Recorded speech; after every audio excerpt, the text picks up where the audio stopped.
and share my screen.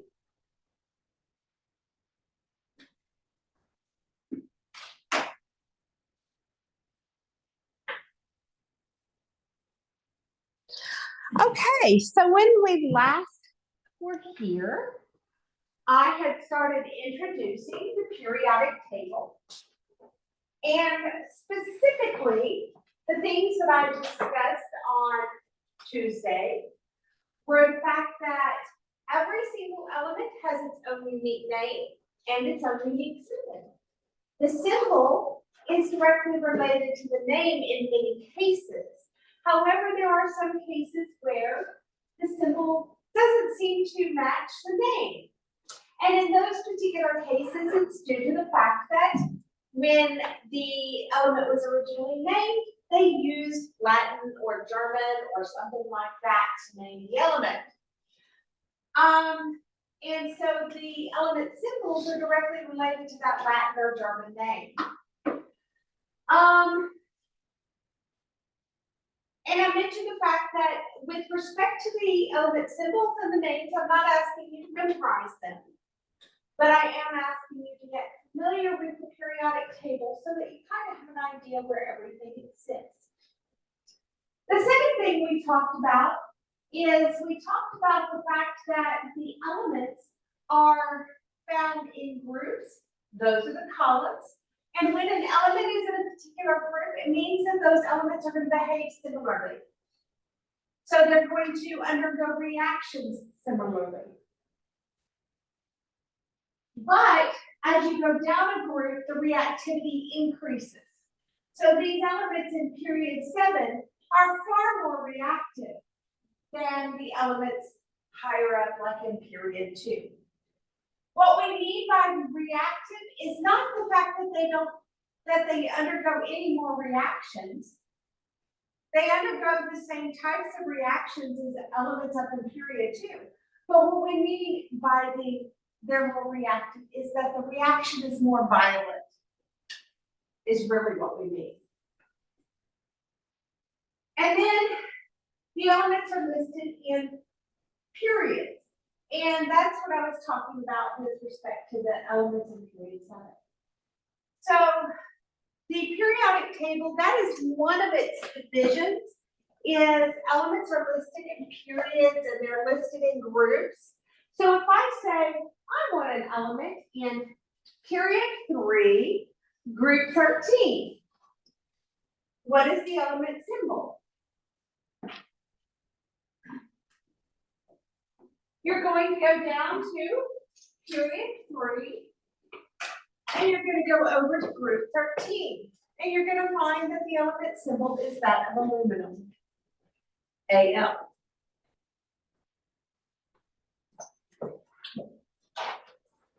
Okay. Now, that is only one way by which we break down the periodic table. The periodic table can be broken down in other ways as well. One of those ways is we can describe elements as being a metal, a non-metal, or a metalloid.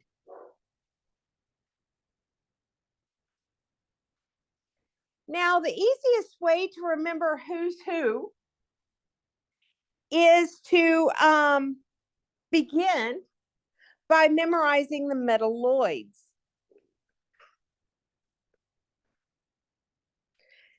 Now, there is differences in the list of metalloids depending upon which resource you use.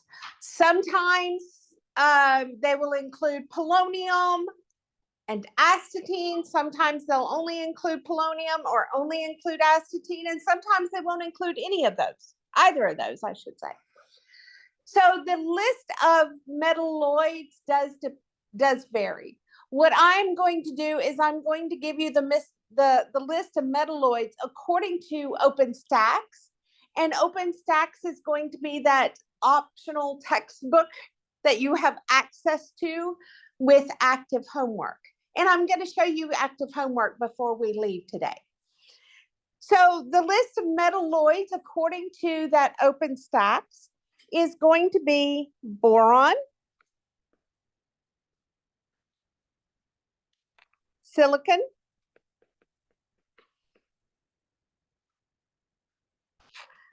germanium,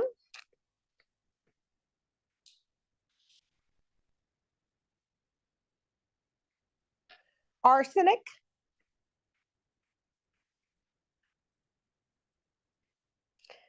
antimony,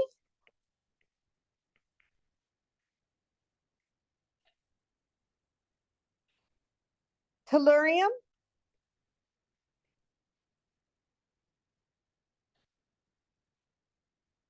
and astatine.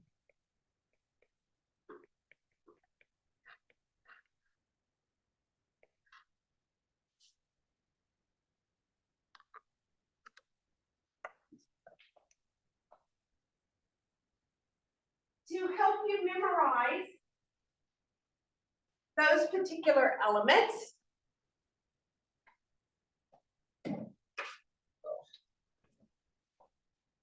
if you look at the periodic table, most of them form a diagonal from boron to astatine.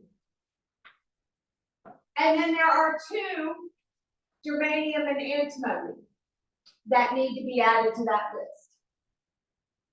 So again, that will help you memorize them if you understand that they form a diagonal, and then you add germanium and antimony. Now, why memorize those?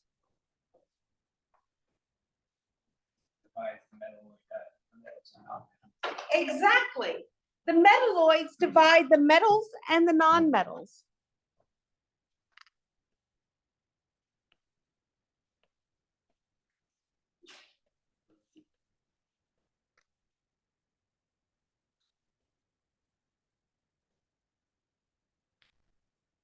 The metals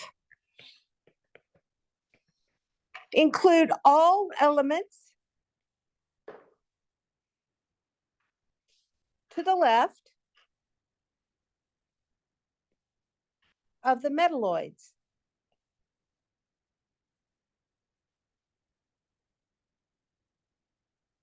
And the nonmetals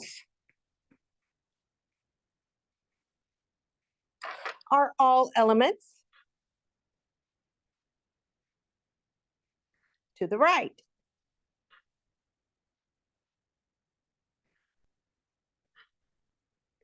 Of the metalloids.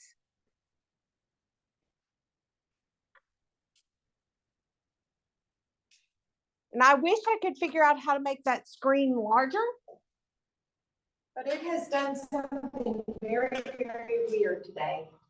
I don't have an answer for it.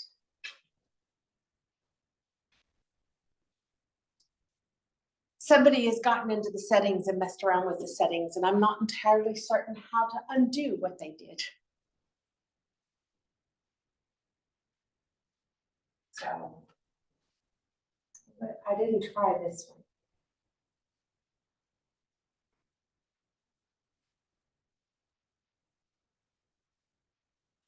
Because it's not on that, it's on the computer.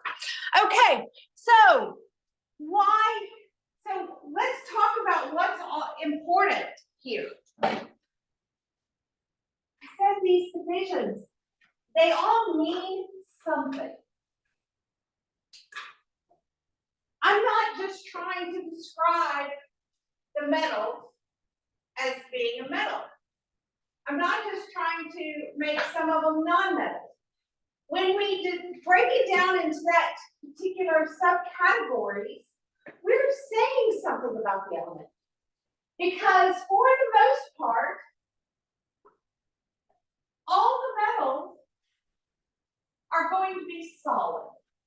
That's what it means when all the elements are blacked in. The element symbols are blacked in. All the elements, for the most part, are solids.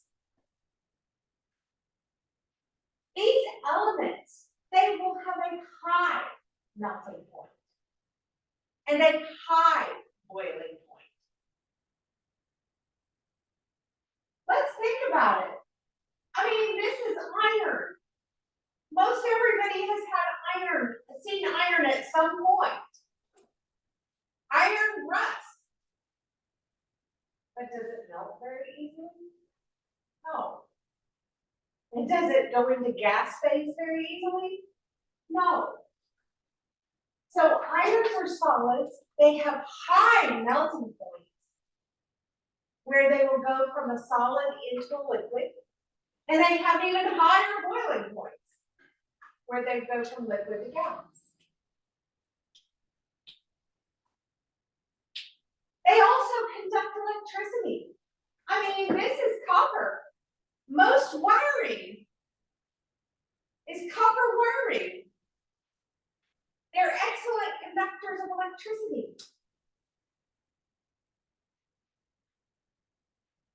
Metals tend to be malleable. M-A-L-L-E-A-B-L-E. M-A-L-L-E-A-B-L-E. Meaning they can be pounded out into sheets of metal. An example is aluminum. Aluminum is readily pounded out into a sheet of metal. I mean, we're used to seeing aluminum foil. That's all it is pure aluminum. Most of your metals, which I'm going to pass them around,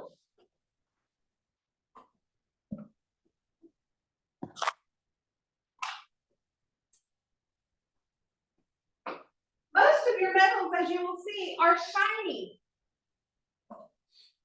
in their solid form.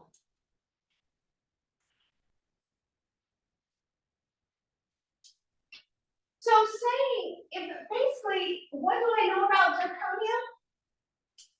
I don't know if there's any zirconium in that box I'm passing around or not.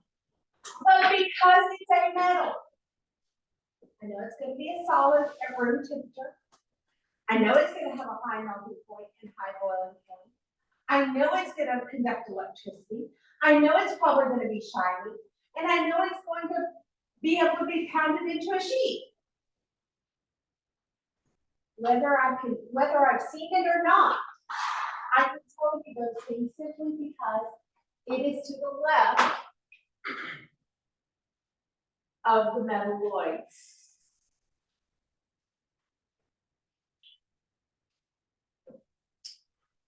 Now, to the right of the metalloids are your non-metals.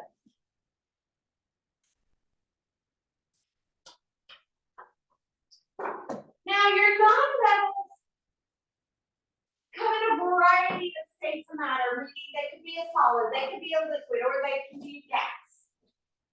On this particular periodic table, again, if you see the letters and they're blacked in, it means it's a solid. If you see blue letters, that means that it is a liquid. And if you see red letters, it means it is a gas. What you're going to notice is there's a mixture over here of solids, liquids, and gases, but the majority of them to the right are in gas form.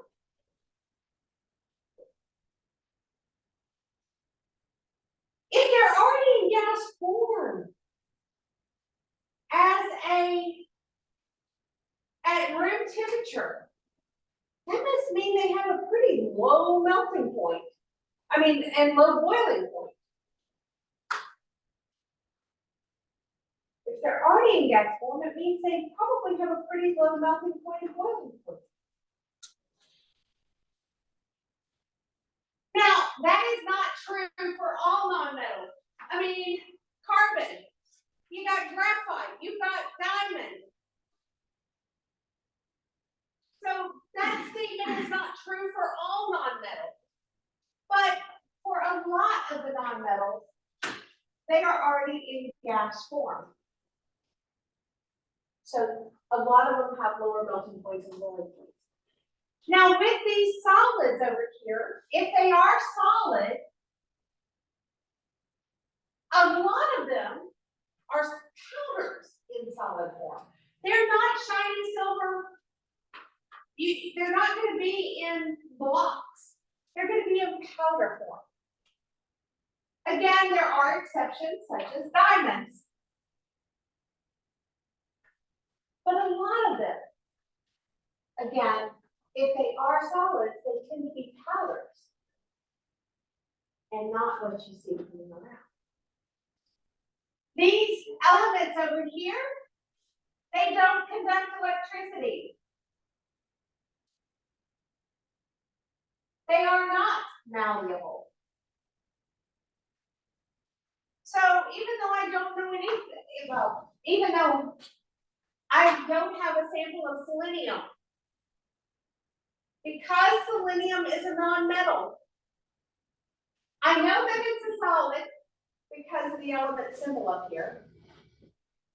But what I know about it is it's probably a powdery solid.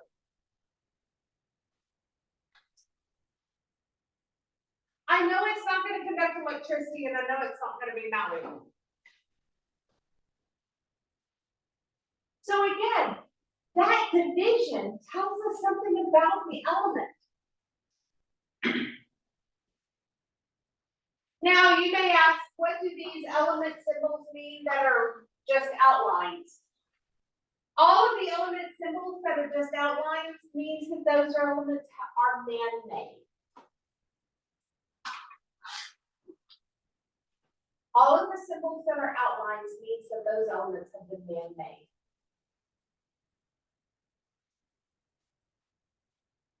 I think you're the end of the road, so you can just pass it to me when you're done.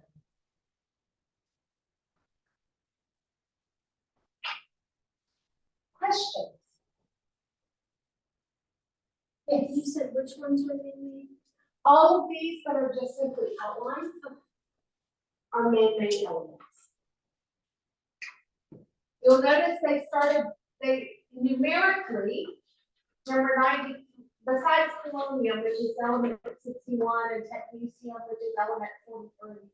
For the most part, they started with element 93, and everything from 93 higher, based off their element number, is going to be man-made. Now, that actually is another interesting fact. All of these that are man-made tend to disappear rather quickly. They have half-lives that tend to be fairly short. That's what we mean by disappear, is their half-lives tend to be fairly short.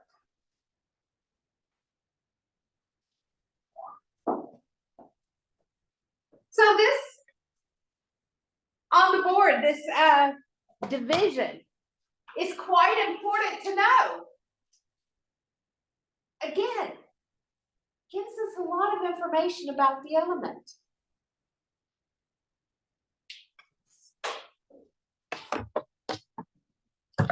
There is another division, and that is the division of main group elements,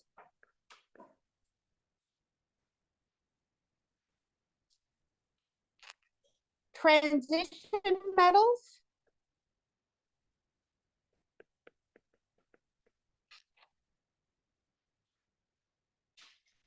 and the lanthanide actinide series.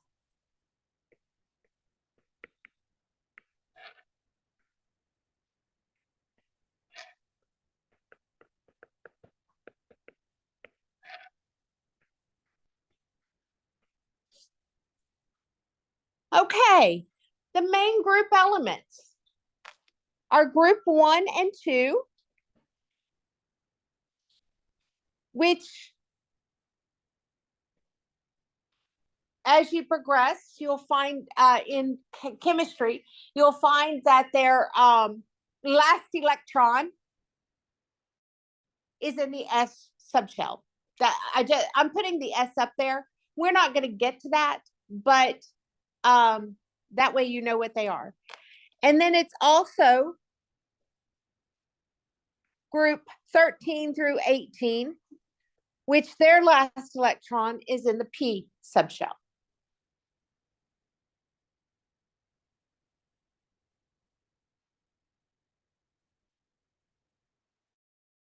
The transition metals are group 3 through 12.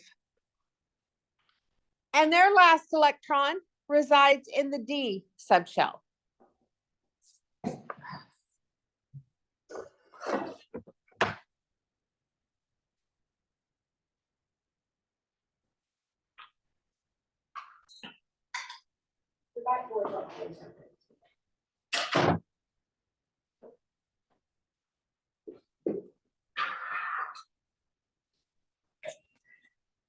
And then you have the lanthanide and actinide series. Now, the lanthanide series is technically element 57 through 71. And the actinide series are elements 89 through 103.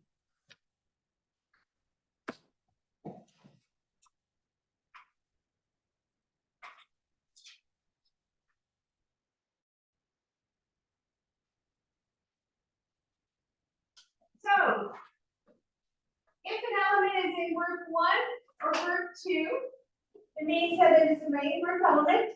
Its last electron is in the S subshell. If it is in group 13 through 18, it means that it is part of the main group elements, but it's the last electrons in the P subshell. These are your transition metals.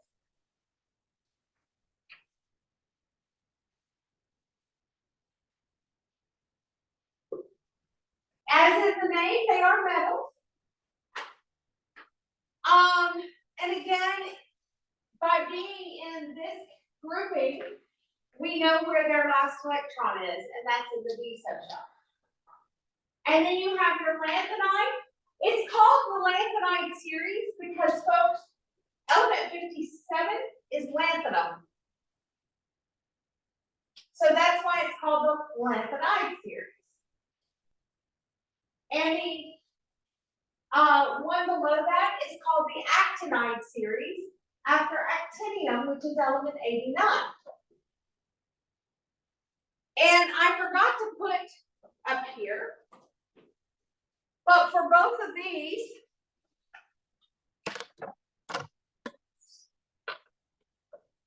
the last electron is in the F subshell.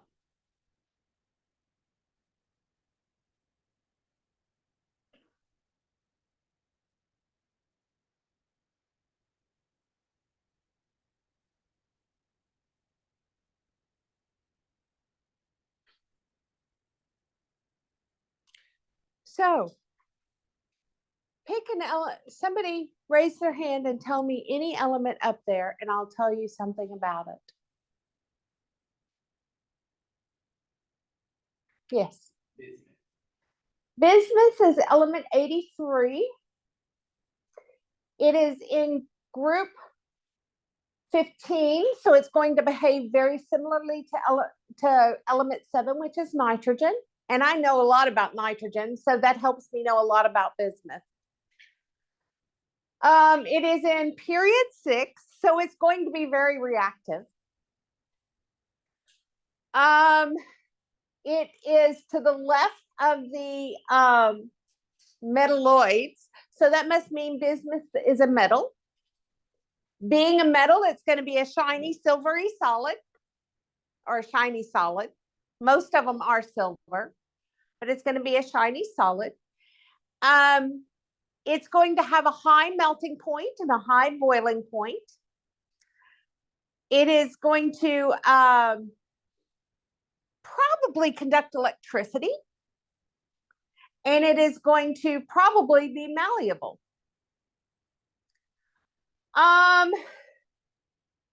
Bismuth is in group 15, so that means it's also a main group element. It's just one of the larger main group elements on the periodic table. And because the element symbol is blackened in, it is a solid. That's what it means to understand all of this, is you can predict a lot of information about an element just based off of where it's at. Based off of, if I don't know anything about bismuth, I sure do know something about nitrogen and phosphorus, which you're going to become a lot more familiar with as the time progresses. You're going to know a lot about nitrogen and phosphorus, so you're probably going to be able to predict what bismuth will look like.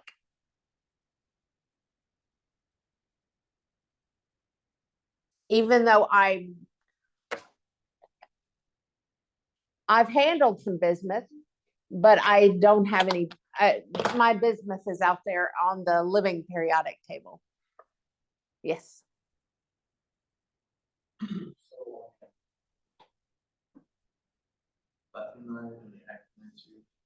Yes. Okay, does the lanthanide and actinide series act the same as group 3? The answer is no. They are not in group 3. Oh, I'll draw it out here. So technically, the way this periodic table and the way most periodic tables get arranged is to make it where it can be printable on a sheet of paper and still be visible. So it has been formatted this way just to make it printable. Technically, let's see if I can draw this.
Sorry, it takes me a minute or two to draw out the long version.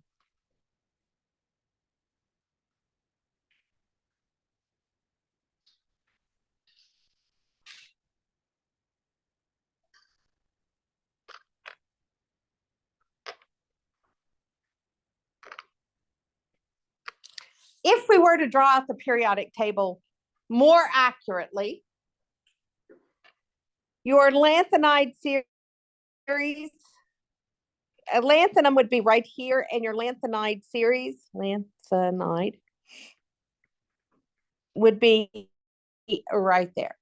And your actinide would be, actinium would be there, and actinide would be here. So this is more accurate, a more accurate depiction.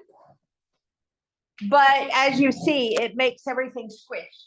I couldn't even put in 14 rows, or I mean, 14 columns, which is what the lanthanide actinides are. I squished them still, trying to get it onto the screen. Other questions about that? Did that answer your question? Yeah, there's various versions of the periodic table. This is the most common version, but it does move the lanthanides and actinides down further. And how do we know?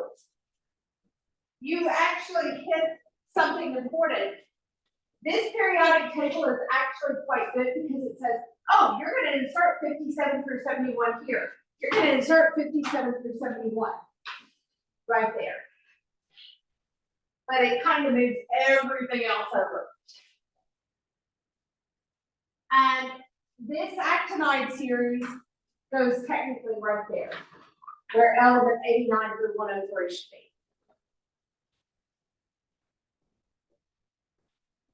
Other questions? I did forget something extremely important.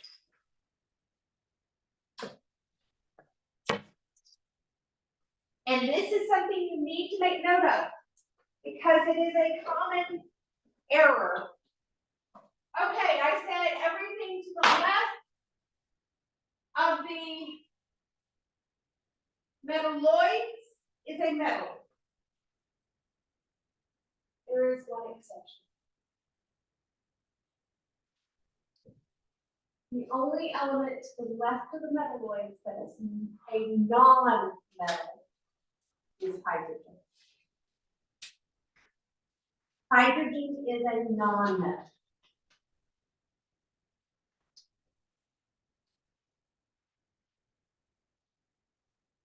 What about element 80? Element what? 80. Well, 80 is a liquid, but it's still a metal. Yeah. Yes, element 80 is mercury. Yes.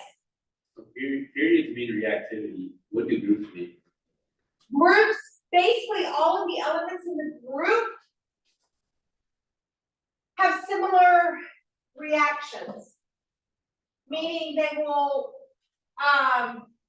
for example, beryllium, when it forms a compound with hydroxide, does so in a 1 beryllium to 2 hydroxides. So does magnesium.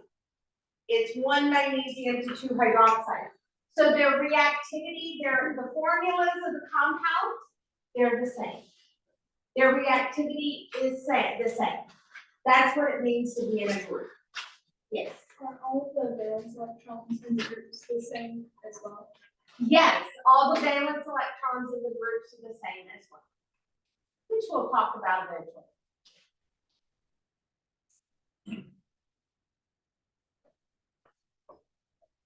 And it's because those valence electrons in the group are the same that makes them react the same.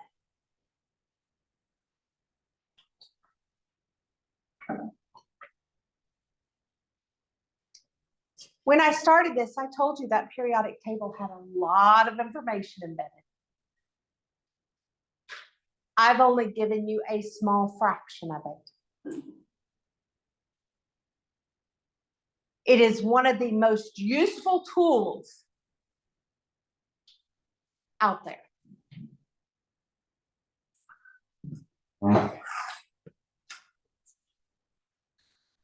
Now, the periodic table, which I am going to from now on list as PT. The periodic table shows every element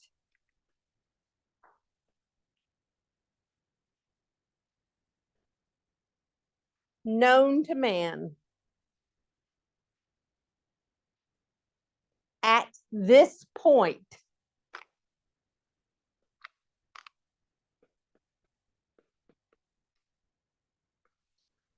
Someday in the future, we may add to it.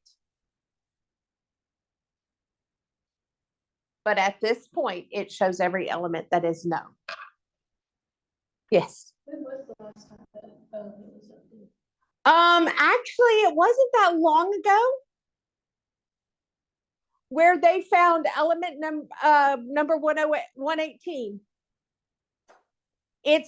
They found element 118, I would say within the last 10 years that they were able to confirm it. They may have found it prior, but it doesn't go on the periodic table until it can be confirmed multiple times.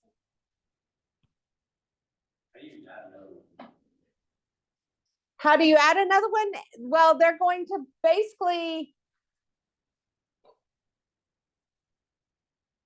I told you that all of the elements that are outlined are man-made.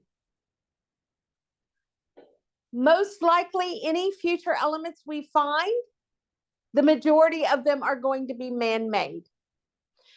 The only way we can find another element at this point is through improvement of instrumentation at national laboratories across or I should say, I guess, across the world. Oh, like, with how, the PT is, like made, like, don't you already know everything that's going to be there? You get that? No, we can still add more elements over time. At this point, these are the ones we know. But there is always the opportunity as instrumentation improves, as we're able to detect things in, basically most of these, I mentioned they have a short half-life. What I mean by that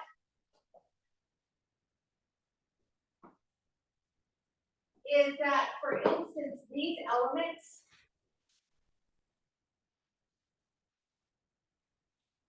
they happen very quickly. So we have to have an instrument that can detect something that happens very quickly and is gone. And the snap of my fingers is a long time. We need instruments that can actually detect something that happens even faster. Because these things are here and gone very quickly. Now, the way the majority of these have been made is we have taken with high-speed instruments, and we have taken two elements and we have crashed them together in a nuclear reaction. And I'm not talking about very big cloud nuclear reaction. I'm talking about something that's quite controlled in an instrument.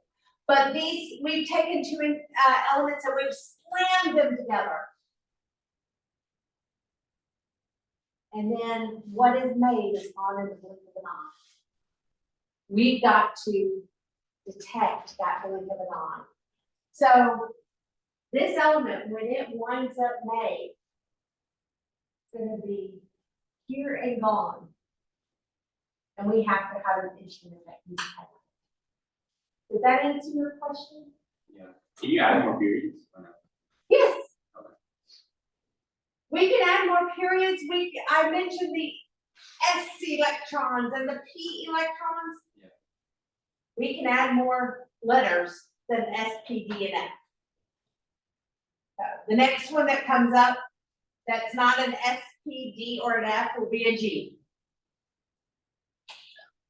We can add more.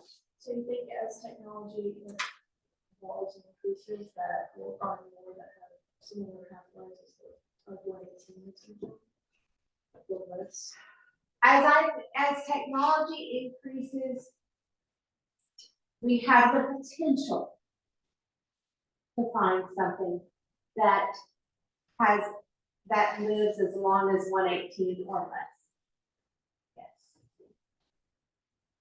Is there any significant value to the man-made metals? Like, are they just, do they like hydrogen, which is very important to us, but like, do they provide anything special, really?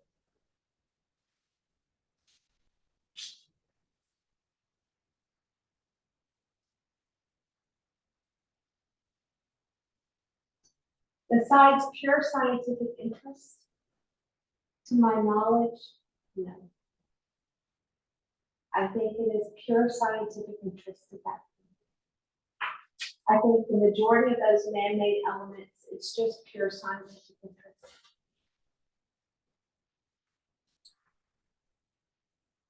I mean, there could be an element we have not detected in the universe. And it may have an impact, but at this point, I can't answer that question. I think they're mostly just pure scientific interest. Other questions? I'm having fun. Y'all are asking questions. Yes. Are those series, how, are we putting like new ones basically on 6 and 7 because we can't really find anything else? No, there's another thing, and we were gonna talk about this, I hope, otherwise I gotta change the homework. You'll notice that these red numbers are steadily increasing. They're not simply just placed there. These blue numbers and these red numbers have a meaning. And actually, let's get into that.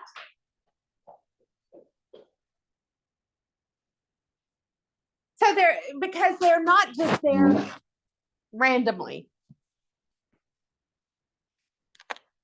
So on the periodic table, on that periodic table, the number at the top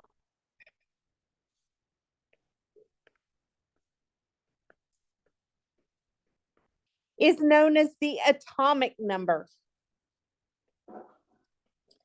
And you will notice that the atomic number,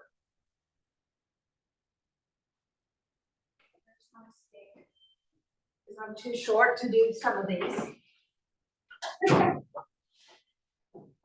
The atomic number, the blue number on this periodic table, it increases as you go across the period, and then you transition down to the next period, and it continues to increase and increase. Those are not just the number. They're called, that number is called the atomic number. And the atomic number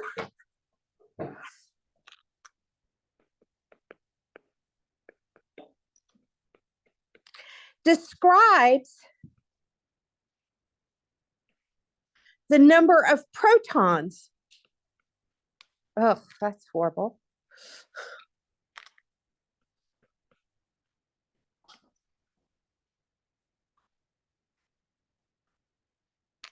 In the nucleus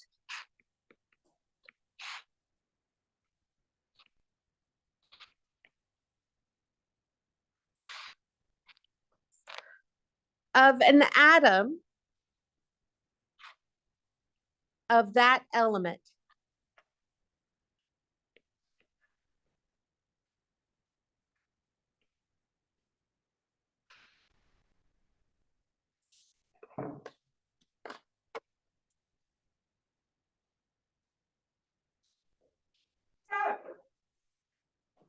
Hydrogen has an atomic number of 1, means it has 1 proton in the nucleus.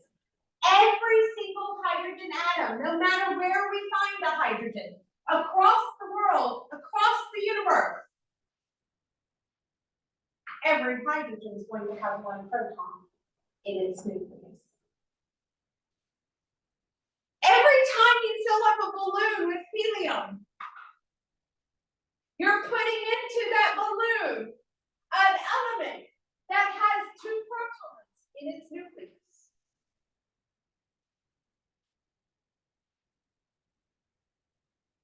Every single element of that helium that goes into that balloon is going to have 2 protons in its nucleus because it is atomic number 2. Every single aluminum atom in aluminum foil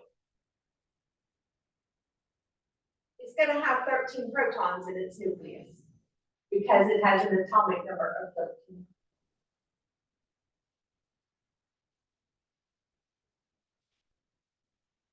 Now,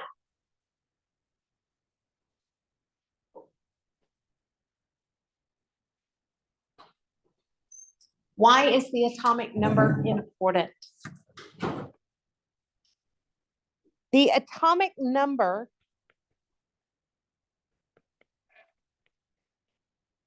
the number of protons determines the identity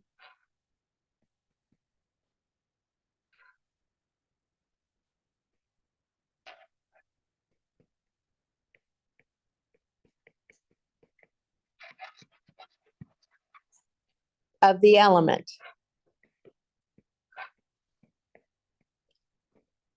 So folks, if I say I have gold, gold is element 79 on the periodic table. That 79 is its atomic number, but it also is telling me the number of protons. So the number of protons determines the identity of the element. So all of these, you will notice that they're increasing numerically. That's why they're in the period that they are, is because we are increasing numerically the number of protons that are in the nucleus of that atom.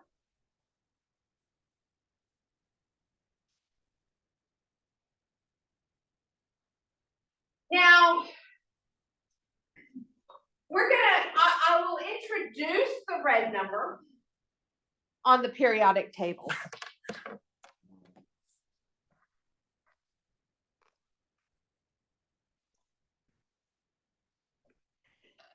The other number on the periodic table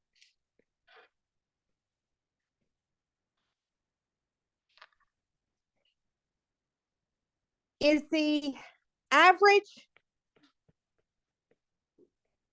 atomic mass. Now, we're not going to get into the average atomic mass today. That's for another day. But I want you to note that if you look at the periodic table, the average atomic mass, for the most part, it is not perfect, but for the most part, the average atomic mass does increase from one element. For instance, 10, it reads as 118.711. To antimony, which reads 121.760. To tellurium, which reads 127.60. They tend to increase. Now there are exceptions. For example, tellurium to iodine went down. But for the most part,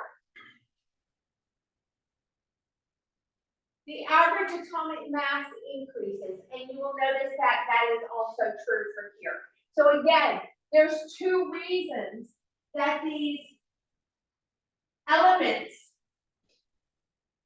that are man-made fall in period 7.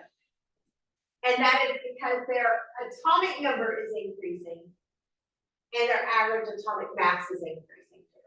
Yes. So like, it doesn't work if it's like a decimal, you can't have a 0.6 neutral. Okay. So I'm glad you asked that. That's going to cut. So yes, some of those are decimals. We can't have a fraction of a proton. We can't have a fraction of a neutron. We can't have a fraction of an electron. Those are your subatomic particles, and they are counting numbers. There's one proton in hydrogen.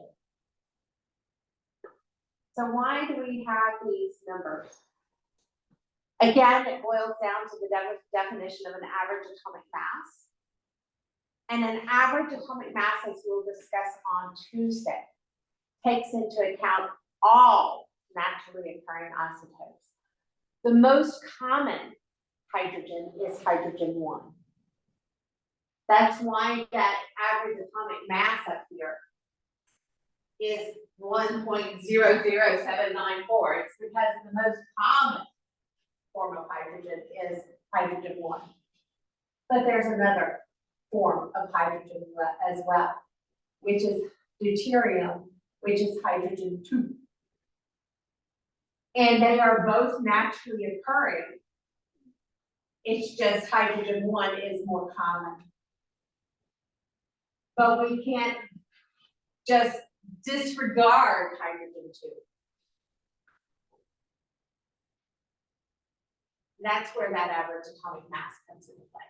Again, we'll talk about that more. We're actually going to learn to calculate that average atomic mass based off of the naturally occurring isotopes.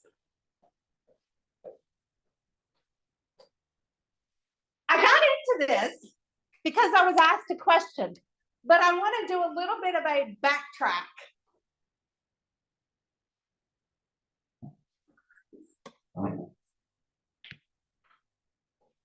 Want to do a little bit of backtracking first. In every element,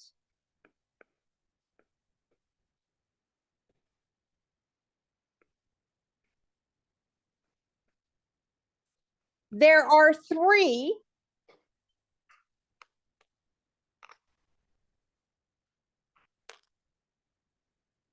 subatomic particles.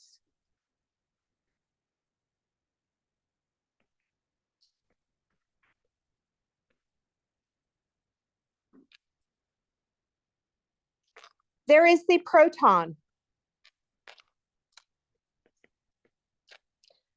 Protons have a +1 charge.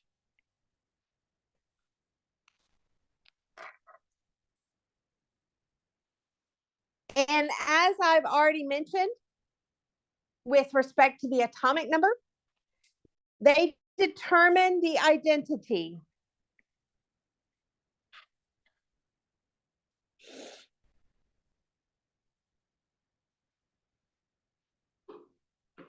of the element.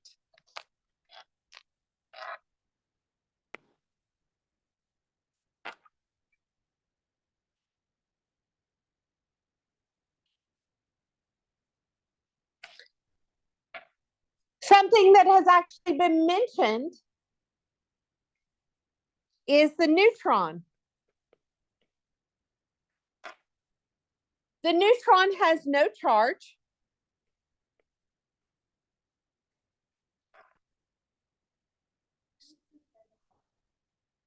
What now? +1 charge.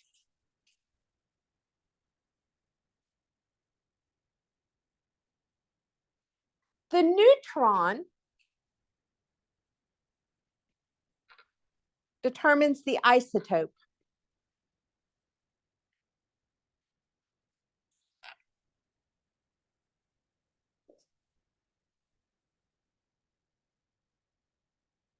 Of an atom of an element.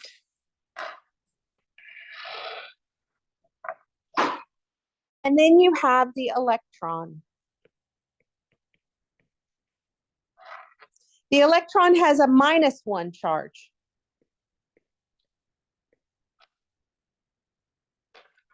And the electrons are responsible for the reactivity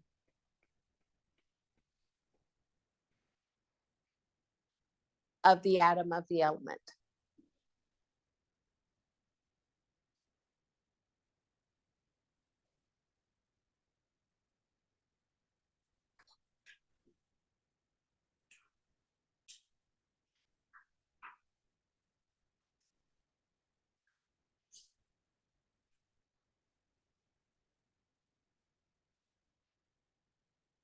When we look at an atom of an element,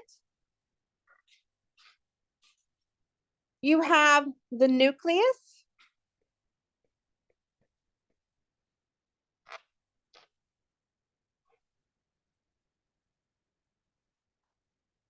and you have the electron cloud.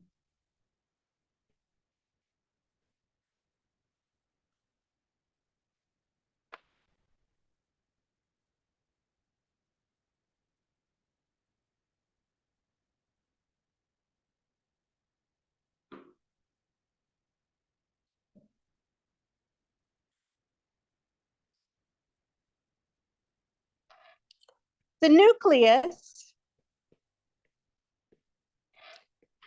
contains the protons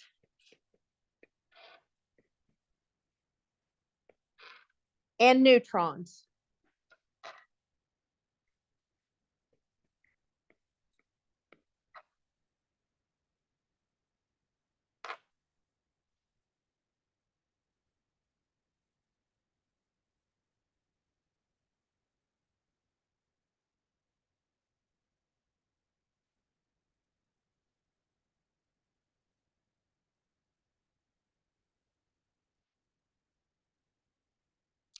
The electron cloud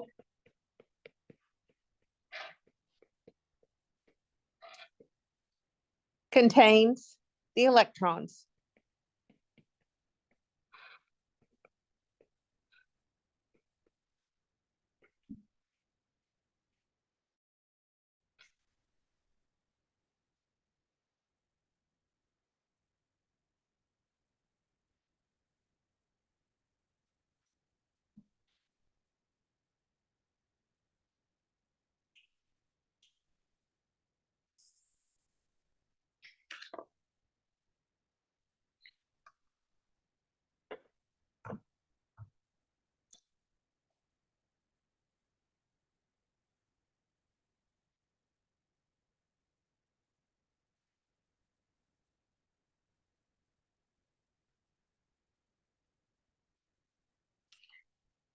We've already talked about the atomic number.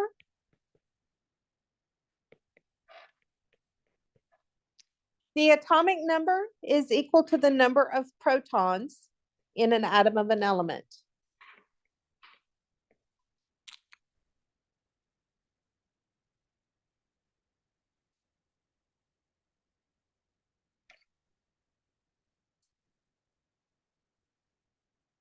And the number of protons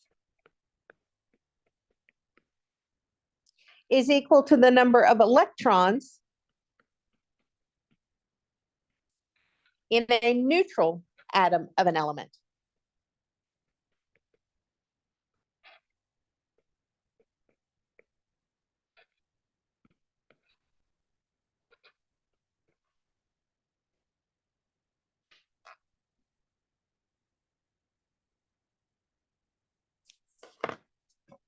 So coming back over here,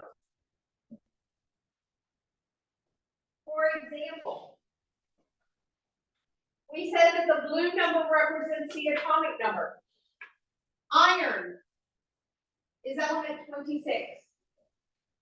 That's its atomic number. That is also the number of protons in the nucleus. So it has 26 plus 1 charges in the nucleus. That is also the number of electrons in a neutral atom. So in the electron cloud, it has 26 negative 1 charges. It's called a neutral atom because if it has positive 26 in the nucleus and negative 26 in the electron cloud, plus 26 minus 26 equals 0. It's neutral. Element 79 is gold. That number is the atomic number. Therefore, it has 79 protons in the nucleus, meaning it has 79 plus 1 charges in the nucleus. In a neutral atom of an element, it will also have 79 electrons in the electron cloud.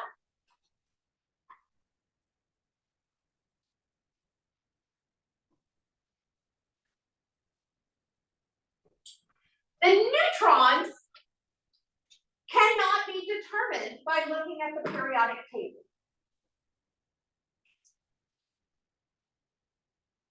The number of neutrons can never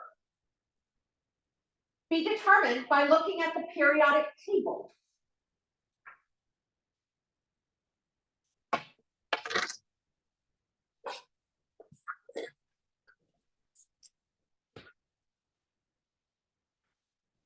To determine the number of neutrons,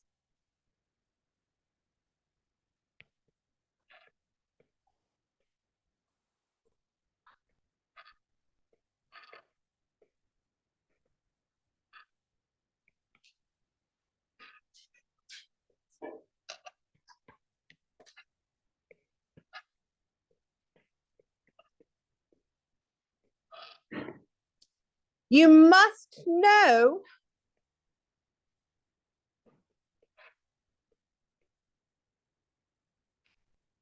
the mass number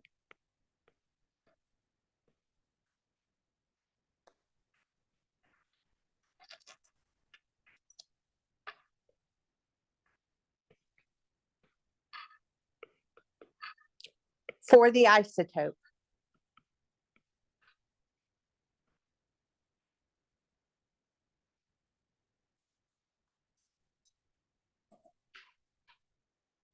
So where am I going to get this mass number? Well, it will either be given to you,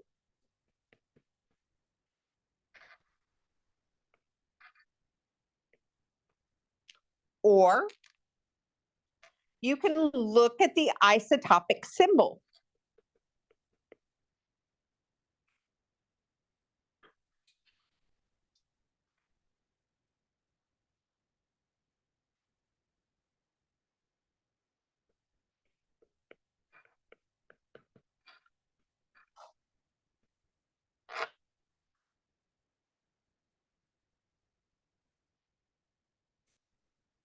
To find the mass number.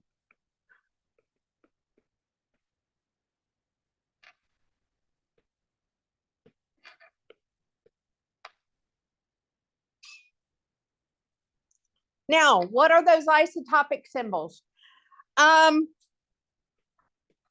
What do they look like? There are 3 versions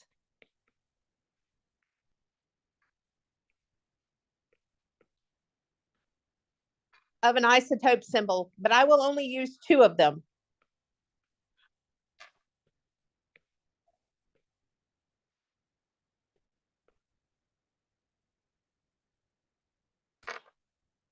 The first version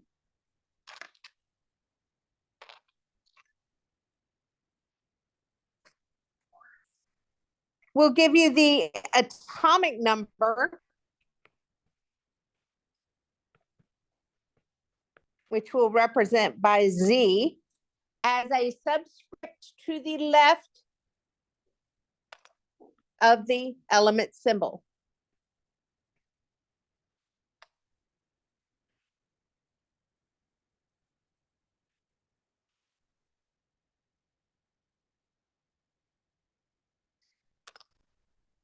And it will give you the mass number, which we represent with A, as a superscript to the left of the element symbol. So this is one version of an isotope symbol. But folks, if X is equal to the atomic symbol, the element symbol, if I know what X is, say lead, I automatically know what the atomic number is. It's 82. So giving you the element symbol and giving you the atomic number is being very repetitive. I don't tend to use that particular version. Instead, one of the versions that you will see me use is I will give you the element symbol and I will give you the mass number only.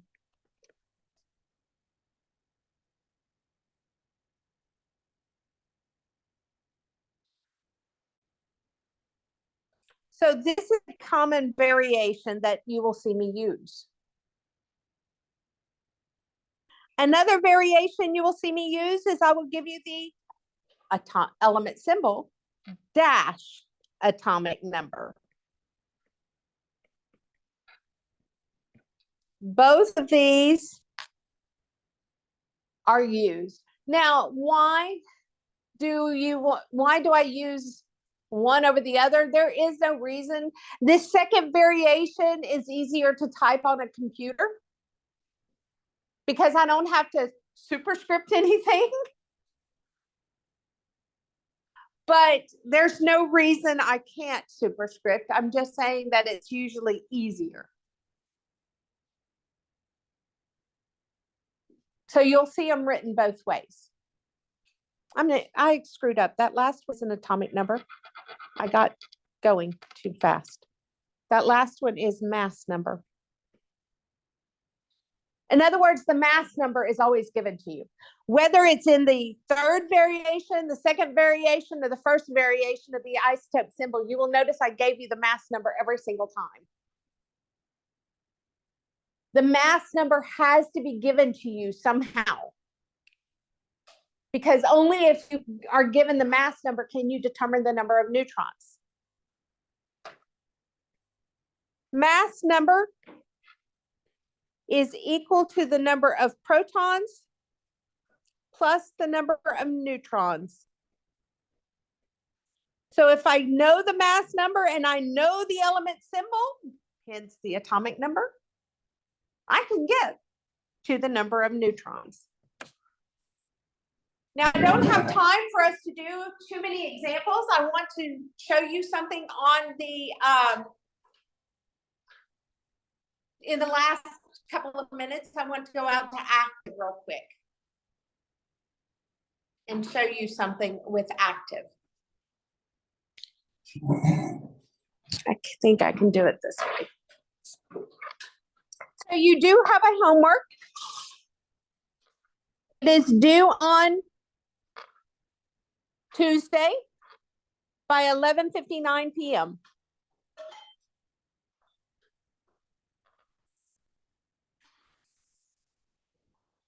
If you haven't registered for active, you've got to go on Blackboard first. That's the only way you can get into active, is to go on Blackboard first and go through that link.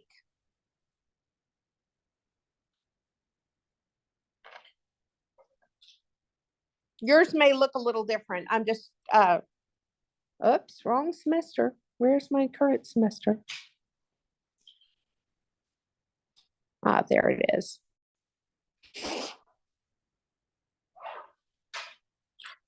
Okay, so when you click on it, you're going to have homework problems. Now, what I want to show you, I can show you with any of this, and that is, so I'm going to show you with the element symbol for aluminum. That is the first question. I know you can't read it from back there, but it asks, what's the element symbol for aluminum?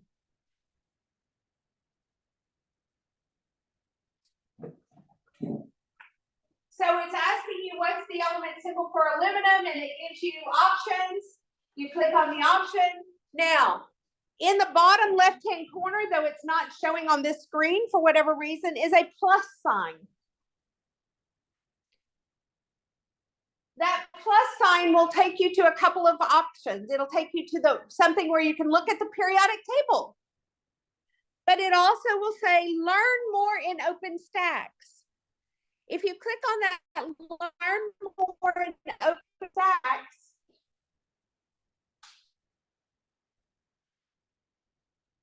come on. It's working. It's slow, but basically, folks, if you say learn more in OpenStax, when you get that plus sign, it's going to take you to a chapter in a book or a section in a book that is about that particular question. For some reason, it's not pulling up on your screen, even though it's on screen. So with that, I will see you on Tuesday.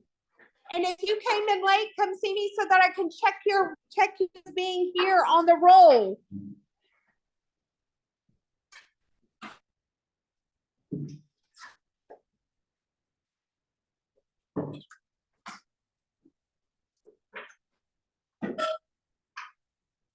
Your name? Okay. I thought so, but I wanted to make sure.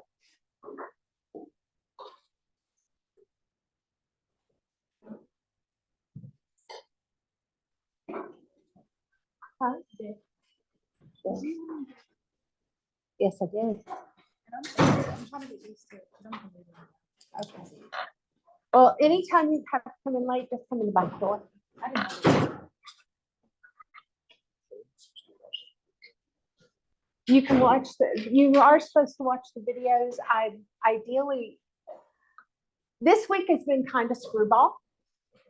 But if you watch the videos, then I will hopefully be able to simply answer questions and do problems. I'll watch them. Yeah, no, I went over everything. I will typically say everything that's in the video, but a lot of times I'll do problems instead. Especially when we get into naming and stuff like that. But this first week, I'm just trying to get everything going. Alright.